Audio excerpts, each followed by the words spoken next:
This year, as in years past, some in Washington are looking to target small and independent energy producers with billions in new taxes. Supporters say the goal is to get rid of tax breaks and loopholes. What they don't tell you is that some of these provisions are more than 100 years old, and they're available to just about every other industry. Take intangible drilling costs. These are all the expenses put into a project that don't produce a physical asset, costs that have no salvage value once they've been spent. In the oil and gas business, that includes site preparation, rig rentals, and labor, things that can amount to as much as 80% of the expenses of developing an oil or natural gas well.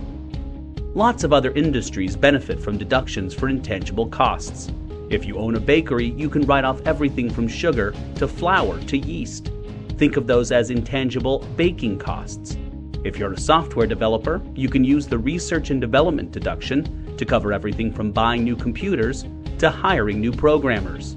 Unfortunately, these standard provisions, available to most other industries, are regarded by some as tax breaks when applied to oil and natural gas. And if you think only big companies will be affected by these new taxes, think again.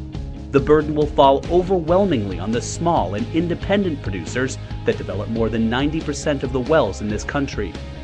This site, brought to you by the Independent Petroleum Association of America, is part of a broader education and outreach campaign we're calling Energy Tax Facts. Feel free to stay a while, sign up for campaign updates, and follow us online.